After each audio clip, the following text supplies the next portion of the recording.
Muy interesante el tema tuyo. Te agradecería si puedes hacer una pequeña exposición del tema con el propósito de que todos estemos empapados sobre el asunto. Listo, sí, señor. Bueno, el tema que pues escogí para mi tesis es las motivaciones, las determinaciones del hombre, las motivaciones del hombre por causa de la maldad del corazón. Eh,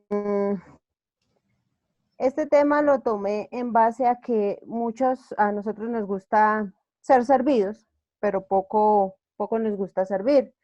Y este tema también depende mucho de la actitud que nosotros tenemos en el corazón, de lo que nosotros pensamos, de cómo actuamos.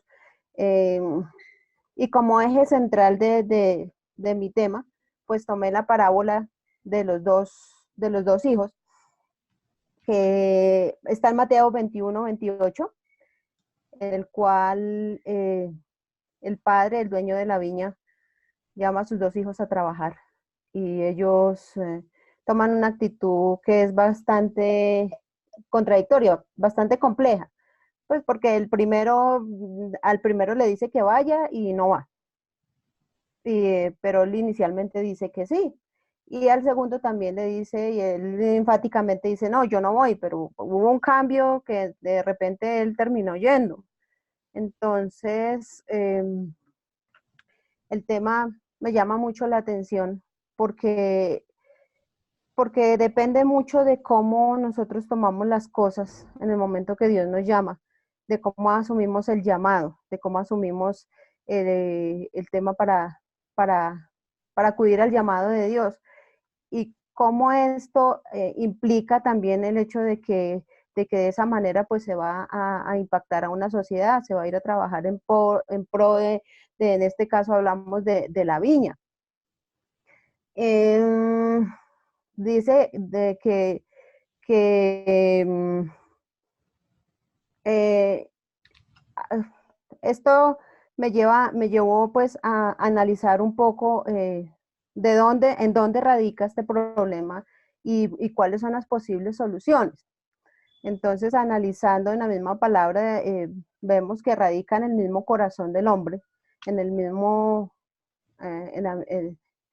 pero que también tiene una trascendencia que viene de antes, porque allí en Ezequiel 28 narra cómo Satanás estando allí en el pleno trono de Dios, que donde era el encargado de todas las cosas, donde él era el que ministraba, tenía todo a su mando. Y estando en un lugar de perfección, en un lugar por decir algo que no existía, allí la maldad de cierta manera se generó en el corazón de este ser. Y allí se rebeló, y allí quiso ser como Dios, y allí contaminó a unos ángeles, y de esa manera también contaminó el corazón del hombre, por envidia, por egoísmo, y esto ha venido afectando desde el principio, en el jardín del Edén, cuando, cuando Adán y Eva fueron colocados allí y Eva decidió también tomar la decisión de aceptar la invitación de Satanás y cómo ese germen entró al corazón de ella y de así a la raza humana. Ya vimos la consecuencia cuando en Abel, Caín y Abel, Caín decide matar a su hermano por envidia, por no querer hacer la voluntad de Dios. Entonces, esa maldad radica allí y se creó esa contaminación en el corazón de las personas. Y es un tema que a mí personalmente me llama la atención porque el tema del corazón tiene que ver con las emociones y tiene que ver con las decisiones y tiene que ver con el pensamiento. Y algo del estudio que yo hice me llama mucho la atención que un científico eh, llegó a hacer experimentos con, con animalitos para determinar que habían ciertas terminaciones nerviosas en el corazón y que de cierta manera el corazón tiene sus propios pensamientos y tiene sus propios sentimientos, como un poco una cosa la mente y otra cosa el corazón, que trabajan ahí hay una simbiosis ahí entre mente y corazón, pero la palabra de Dios también afirma que en Génesis, bueno, que el corazón, que la intención del corazón del hombre, ¿sí? Y que el corazón tiene sus propios pensamientos y sus propios sentimientos. Entonces es como llegar a la raíz de qué produce, por qué esto, y qué lleva a una persona a actuar de una u otra manera al momento al momento de tomar una determinación. En este momento, en esta exposición, lo que yo quiero es cómo se asume el llamado de Dios, porque es Dios el dueño de la villa el que llama, y somos nosotros los que acudimos al llamado. ¿Por qué uno acude con disposición, pero luego dice que no y el otro que no? ¿Qué hace que esas motivaciones cambien? Llego a la conclusión de que se necesita una transformación verdadera y genuina en el corazón. ¿Qué la puede provocar? Un verdadero discipulado. ¿Qué la puede provocar? Un verdadero arrepentimiento. Todo también radica en nosotros mismos, en el mismo corazón, en nuestra capacidad de decisión, porque fue Dios el que nos dio esa libre albedrío. Yo decido algo, yo decido si me dejo transformar por Dios, yo decido si acudo al llamado, yo decido si sirvo a Dios de la manera adecuada o no. Pero todo esto va enmarcado en una situación que tiene que ver desde la decisión de la persona, pero también de la manera como estamos discipulando, de la manera como se está haciendo la obra.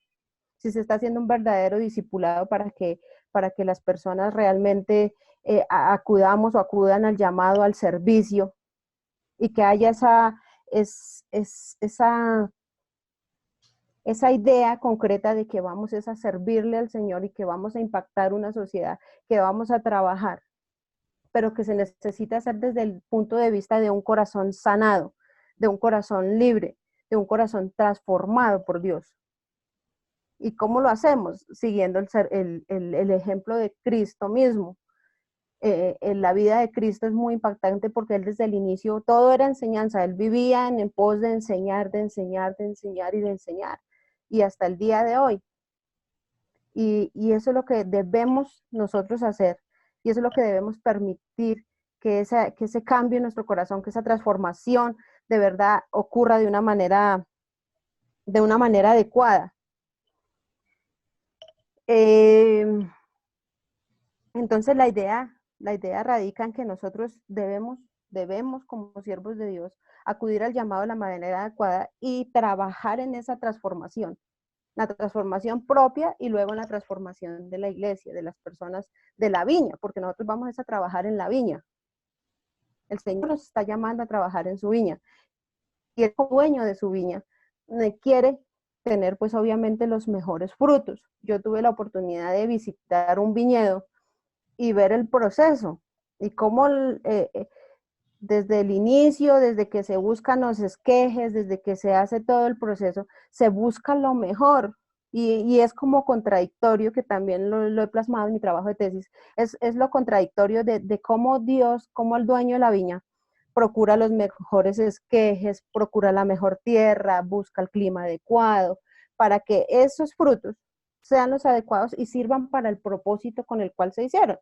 Cuando yo estuve allí, vi cómo ciertas características hacían que una uva se sirviera para distintas clases de vino y cómo el proceso de cada una y el cuidado, así es el cuidado que el Señor quiere que nosotros tengamos de su viña. Pero lo extraño y lo paradójico es que después de tanto cuidado, de tanta cosa, fue a mirar el Señor y consiguió que uvas silvestres, dice la parábola de las uvas silvestres. Y volvemos al problema, ¿por qué uvas silvestres? ¿Por qué? ¿Qué produce esto? Y ahí es donde entra el conflicto y el tema de mi tesis. El problema y la conclusión a la que vamos es el proceso en el que debemos trabajar en esa transformación y en descubrir en qué parte radicó ese problema, en qué parte de nuestra vida radica ese problema. Y es porque nosotros no nos hemos dejado transformar por Dios, no nos hemos dejado sanar por Dios y no hemos dejado que la obra de Dios a través de su Santo Espíritu actúe de una manera adecuada. Nosotros como líderes debemos procurar esto para el bienestar de la iglesia, para el bienestar del pueblo y pues obviamente procurar el nuestro para poder colocar todos nuestros dones y nuestros talentos, todo lo que Dios nos ha dado al servicio y poderlo hacer de una manera adecuada y con un corazón sano, con un corazón verdaderamente libre, con un corazón verdaderamente transformado. Sí, muy interesante. Yo me debería a sugerir un pequeño cambio del nombre del trabajo, de la tesis. Yo le colocaría el estado del corazón para servir, ¿no es cierto? O el estado ideal del corazón para servir. Realmente tú estás detectando un problema que hay generalizado en la iglesia, ¿no? Y que estamos llamando a la gente que sirva, pero muchas veces no hemos sanado sus corazones. No hemos trabajado con ellos para que sus corazones sean sanados, más bien. Y de hecho, dice la palabra en Hebreos, en capítulo 12, seguid la paz con todos y la santidad sin la cual nadie verá al Señor. Mirad bien, no sea que alguno deje de alcanzar la gracia de Dios, que brotando alguna raíz de amargura os estorbe y por ella muchos sean contaminados. De tal manera, pues, que de un corazón enfermo solo puede emanar una vida miserable. Y por eso Jesús también fue enviado y ungido por el Padre para restaurar nuestros corazones. Esa parte me parece que es muy importante, que nosotros trabajemos en la parte de la restauración de los corazones en la iglesia, y muchas iglesias no están trabajando en serio con este tema, no tienen los programas de discipulado de restauración a su gente. Y pienso que este trabajo es como una alarma para que la iglesia reflexione un poco sobre su pastoral, ¿no? Porque realmente no estamos preocupándonos mucho por sanar las heridas de los pies llagados de nuestros atletas y los estamos mandando a correr la media maratón de Bogotá heridos. Entonces, pues indudablemente el resultado va a ser nefasto. Y yo pienso que es lo que le ha pasado a la iglesia, ¿no? La iglesia ha dado un mensaje que es muy light, un mensaje de salvación, un mensaje de motivación de oración y de entrega y de dependencia de Dios, pero no se le ha enseñado a la gente la forma en que cada uno tiene que obrar y cómo debe trabajar, y la iglesia no ha creado espacios adecuados para que la gente pueda ser sanada. Dice en el libro de Santiago, confesaos vuestras ofensas unos a otros para que seáis sanados. Y resulta que los líderes ni siquiera quieren contar sus problemas al pastor, porque si no, ¿qué va a decir el pastor? De pronto lo bajan del liderazgo, lo bajan de la alabanza, en fin. Y fíjate que aquí con este trabajo yo pienso que tú estás abriendo un interrogante: ¿qué debe hacer la iglesia, ¿no? En este caso, ¿qué es lo que debemos, cómo debemos trabajar? ¿Cuál es la pastoral que debemos aplicar a nuestra gente? Porque realmente estamos viviendo en un mundo caído, donde hay dolor, donde hay sufrimiento, donde hay traumas emocionales, donde hay heridas, y esas heridas a veces la estrategia o la metodología que usa la iglesia es decirles sano en el nombre de Jesús, ¿verdad? Y ofrecemos una sanidad que realmente no es sanidad, como decía el profeta Isaías. Dicen que sanan a su gente, pero no la sanan, ¿no? De tal manera que muchas veces en las iglesias se habla de la obra del Espíritu Santo en un momento en donde la presencia del Señor se siente y todo lo demás, y entregue todos sus problemas al Señor, y el Señor va a obrar y va a transformar y va a acabar con todas esas raíces de amargura y esas cosas. Pero resulta que por la experiencia que hemos vivido nos damos cuenta de que eso no es suficiente. Es necesario que la gente hable de su problema. Por eso dice: confesaos vuestras ofensas unos a otros para que seáis sanadas. Es necesario que la gente saque de su corazón todas esas heridas, esos dolores, esos resentimientos que hay, y es necesario que la labor pastoral realmente sea más personalizada. Nosotros nos hemos especializado en iglesias, en entertainment church, en iglesias de entretenimiento, ¿no? Una alabanza espectacular, luces, humo, unas voces preciosas, una música excelente, pero el trabajo interpersonal con los fieles es muy escaso. Es hecho por personas que no tienen la capacitación suficiente para poder llevarlo, ¿no? De tal manera que yo pienso que este trabajo prende la alarma en la iglesia porque realmente no estamos cumpliendo el propósito por el cual hemos sido llamados, ¿no?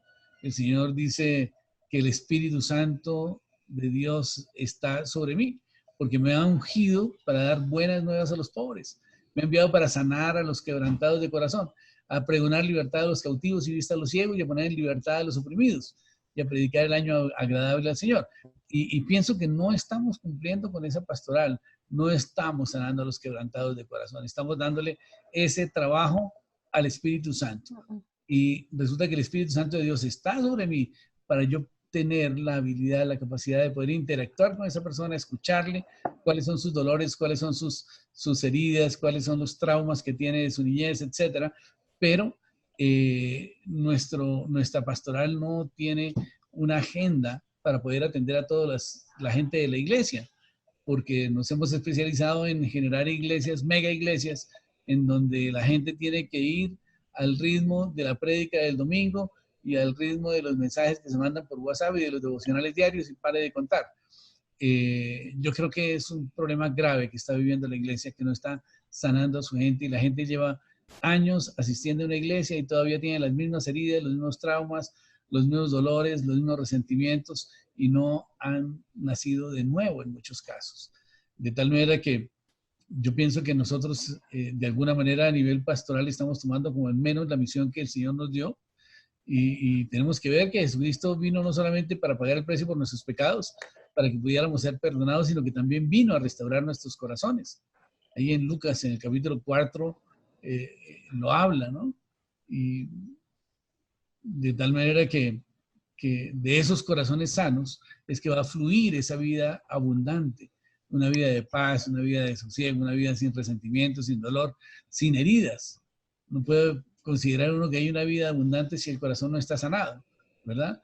Entonces, fíjate que un corazón sano puede producir una plenitud de vida en las personas. Dios puso en cada ser humano en forma de semilla poder y habilidades, capacidades, y todas ellas derivadas de la imagen de Él mismo, de Dios. Nos hizo a imagen de Dios. Y el desarrollo de los resultados de esa semilla dependerá del corazón de la persona, del estado del corazón de la persona. Un corazón enfermo definitivamente derivará en que todas esas semillas producirán mal, en tanto que un corazón sano hará que esas semillas produzcan abundancia de bien para la gloria de Dios. El Señor dijo, más que ir a la viña a sembrar, Él dijo también, yo soy la vid verdadera y mi Padre es el labrador. Dice, y todo pámpano que en mí no lleva fruto lo quitará y todo aquel que lleva fruto lo limpiará para que lleve más fruto. Dice que nosotros ya estamos limpios por la palabra que nos ha hablado y tenemos es que permanecer en Él y Él en nosotros. Y como el pámpano no puede llevar fruto por sí mismo, sino permanece en la vid, así tampoco nosotros, sino permanecemos en Él. Fíjate que permanecer en Cristo es llevar todo pensamiento cautivo a la obediencia de Cristo. Permanecer en Cristo significa que todos nuestros actuares, nuestras decisiones sean como Dios los hace, como los haría Jesús. De tal manera que Jesús lo que hizo fue preocuparse primero que todo por sanar los corazones. Y recuerdo un caso de sanidad interior que hizo Jesús con Pedro, que Pedro lo negó 3 veces. Y después de que Jesucristo lo resucitó, recuerdo que le dijo a María Magdalena, dígale a los discípulos y a Pedro que los voy a ver en tal parte. Y fíjate que en ese caso ya no trataba a Pedro como discípulo porque había negado a Jesús. Y pues indudablemente me imagino que Pedro se entristeció porque la razón que dio María Magdalena fue, me dijeron que le dijera a los discípulos y a Pedro. O sea que él se sintió completamente excluido, se sintió rechazado, pero también con una razón muy importante, pues le había negado a Jesús. Pero cuando Jesús tiene la oportunidad de encontrarse con él lo primero que hace es sanar su corazón. Y le dice, Pedro, ¿tú me amas más que los otros? Y él dice, sí, Señor, tú sabes que te amo. Y vuelve y le pregunta por segunda vez, ¿me amas, Pedro? Y él dice, sí, Señor, te amo. Y en cada vez que él le contesta que le ama, le hace una encomienda. Primero le dicen que pastoree sus cabritos, luego dice que apaciente sus ovejas. Y por último, él le dice, bueno, tú sabes, Señor, que tú lo sabes todo, tú sabes que te amo. Y él le dice, apacienta mis ovejas, ¿no? Entonces, fíjate que eso fue un proceso de sanidad interior que Jesús hizo con Pedro y lo hizo particularmente con él. 3 veces, así como Pedro negó a Jesús 3 veces, él en 3 oportunidades le ministró sanidad interior y en cada una de esas le dio una encomienda, ¿no? Diciéndole, tú eres mi discípulo, tú puedes hacerlo. De tal manera que ese tipo de trato entre el pastor o entre el líder, entre el pastor y el creyente, es importantísimo y no se está dando, ¿no? Lamentablemente, el perfil ahora del pastorado es que son personas con las que no se puede hablar a menos que tenga una cita con 3 meses de anticipación. Y el pastor normalmente no se está involucrando en la vida de la persona, sino que lo está delegando en un líder que quizás no tiene la formación adecuada para poder tratar esos temas y finalmente la orientación que le va a dar no va a ser la más adecuada. De tal manera que yo pienso que nosotros tenemos que recuperar nuestra misión como pastores y volver a tomar este mandato que el Señor nos dio, que está ahí en el libro de Lucas 4, 18 y el 19. Cuando recibimos el Espíritu Santo de Dios es para habilitarnos para hacer la obra del Señor, no solamente para hacer imparticiones del Espíritu Santo e impartir milagros y que a través de los milagros simplemente la gente sea sanada por la palabra profética, sino que tenemos que obrar porque nosotros somos personas que tenemos un cuerpo que Dios diseñó y diseñó un hipotálamo, que es un sitio donde de alguna manera quedan las huellas de todos nuestros desaciertos, de nuestros infortunios, de nuestros fracasos, de nuestros éxitos, de los dolores y de los resentimientos. Y el hipotálamo de alguna manera sigue funcionando, de tal manera que es necesario que nosotros tengamos ese trato con las personas y que los escuchemos y que podamos de alguna manera llevarlos en oración a perdonar, a renunciar a esas maldiciones que puede haber en su vida, llevarlos a renunciar a esos resentimientos, a ese dolor, llevarlo a que los lleven a la cruz del Calvario, ¿no? Que se nos entreguen a Jesús y que el Espíritu Santo de Dios sane también esas heridas y llene el espacio que de alguna manera esos espíritus de resentimiento estaban tomando lugar en la persona. De tal manera que esto realmente es una alerta para que nosotros revisemos cuál es la función y cómo debemos desempeñar nuestra función como pastores, ¿no? Pensamos que el pastor es solamente llegar y predicar el domingo, ¿no? El pastor tiene que oler a oveja y el pastor tiene que involucrarse en la vida de las ovejas para ayudarles a justamente sanar a los quebrantados de corazón, ¿no?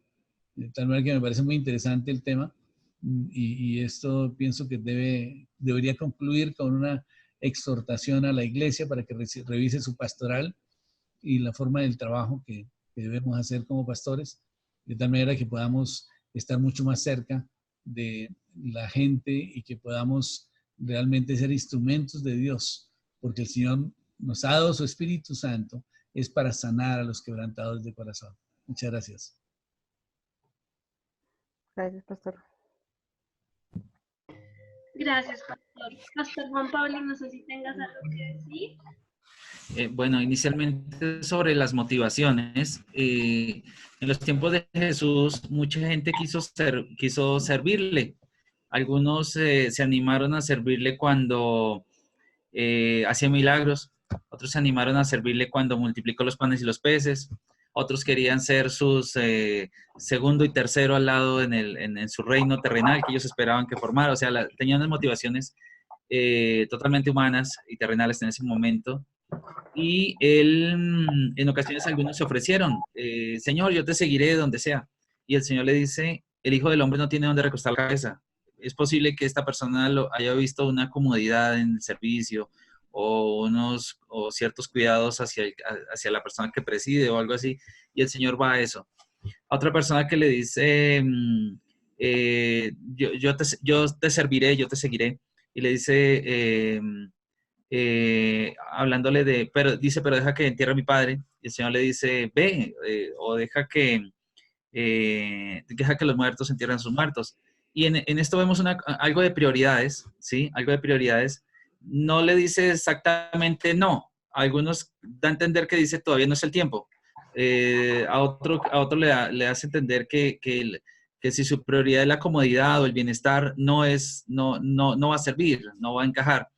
O no es el tiempo, como vemos en los tiempos de cuando Pablo y, se me va el nombre, Bernabé con Juan Marcos, que inicialmente cuando lo quiere llevar, lo quiere llevar a ese viaje, y él, se me va el nombre de la ciudad, una ciudad antes de Listra, él se devuelve, él se va, y en el segundo viaje no lo quiere llevar porque él abandonó la obra, Pablo lo dice directamente. Pero después, cuando Pablo está en la cárcel, dice, llamen a Juan, llamen lo que es útil ahora, da a entender que como que ahora es útil para el ministerio, después de una madurez, después de vencer todas esas expectativas, después de, y quería entrar en esta parte, para todo eso para esto, que es que si Cristo es formado en la persona y él toma el lugar que es y está en el centro, de ahí para allá, las motivaciones van a ser correctas. Si está el yo, si está cualquier cosa egoísta, la persona va a tener esas motivaciones para lo que sea, para cualquier cosa. Pero si es Cristo el que está, si es Cristo el que tiene el control, por decirlo así, si la persona se deja dirigir, se deja guiar por él, va a tener las motivaciones correctas. Claro, nos corresponde a los que presidimos evaluar, así como un maestro evalúa en qué nivel va un alumno de matemáticas o algo así, y los pastores y líderes evaluar en qué área, en qué punto va una persona, qué le falta, ¿sí? Recuerdo que Pablo le dice a Tito que fuera a Creta y que estableciera ancianos en cada ciudad, y algo que le dice es que corrija lo deficiente, lo que falta, lo que porque una congregación, un grupo de personas puede ser muy fuerte en algo, pero en otra área cero. Y esos desbalances, eso tiene que ir bien, como bien ecualizado, bien exacto para que la persona pueda funcionar, para que la persona tenga un buen nivel de funcionamiento. Porque si no va a tener un nivel de funcionamiento bajo, como se ha tratado durante todo el tiempo, que la persona no debe solamente ir a reunirse un domingo, sino que la persona pueda funcionar en el ambiente que esté, en el ambiente familiar, en el ambiente laboral, académico, donde sea que se desenvuelva, la persona se pueda desenvolver bien. Y ya cuanto al servicio, con las motivaciones correctas. Y sí, es algo que este cuidado de las personas es vital, ¿sí? Sin duda las personas van a demandar más y más y más tiempo, esto es verdad, pero debemos llevarlos, o sea, hacer el trabajo de enseñar, de formar, de sanar, pero siempre tener el cuidado de que la persona se pegue a Cristo, ¿sí? Porque una persona puede tener algo especial, ¿cómo se diría en otro tiempo? Como un carisma especial, y las personas se pegan es del líder y no se pegan de Cristo. Y ahí va a haber una dependencia que desgasta a la persona, y el día que se cansen las personas también, van a estar contra él o van a reclamar lo que sea. Por eso es que necesitamos llevar a las personas a Cristo. ¿Sí? Sanos y que entiendan que es el Señor que los sanó, áreas, y como decía el pastor, para que tengan una vida realmente abundante. Bueno, eso quería compartir. Amén. Yo quisiera agregar algo adicional. Cuando la persona ha sido sanada de su problema, cualquiera que sea, siempre la gente llega a la iglesia con algún tipo de problema, normalmente. y ha vivido, pues indudablemente, el dolor de estar apartado de Dios. Y seguramente ha tenido fracasos, ya sean a nivel económico, ya sea a nivel familiar, a nivel relacional. eh, y eso pues indudablemente ha marcado una huella fuerte. Y cuando ellos logran sanarse, definitivamente se convierten en unos muy buenos testigos de lo que el Señor hizo en su vida. Y por lo tanto, su ministerio debería estar orientado hacia poder ser testigos de lo que el Señor hizo en su vida y a través de esa área empezar a funcionar dentro de la obra, ¿no es cierto? Porque a veces lo que nosotros hacemos es que escogemos a personas porque tienen muy buen liderazgo o porque tienen algún tipo de virtud y los ponemos a hacer cosas que realmente no son su fortaleza. Entonces, por esa razón, pienso que dentro del discipulado deberíamos nosotros hacer un estudio sobre los dones y los talentos que cada uno tiene, ¿no?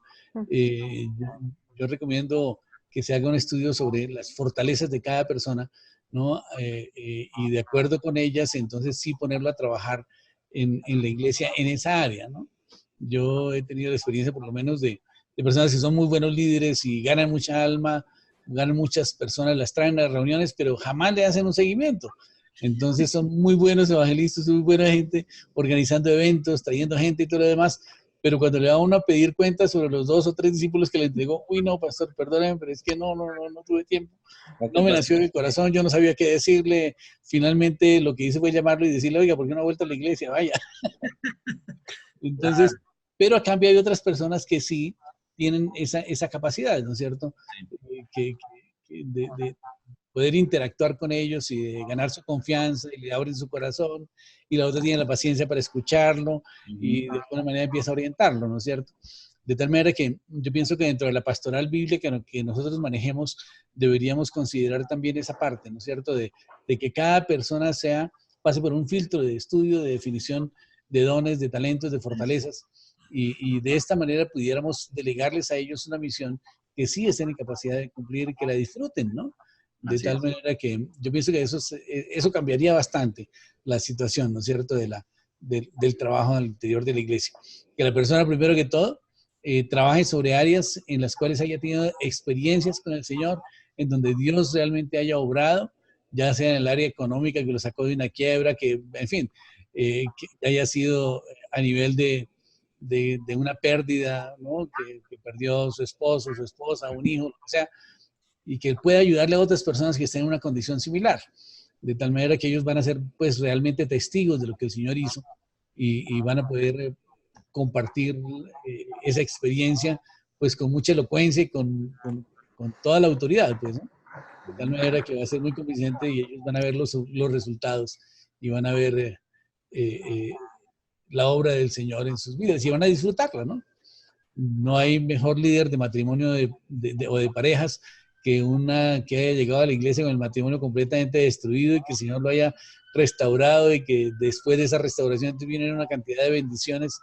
Entonces ellos se vuelven apasionados por servir, porque otras personas que están en situaciones similares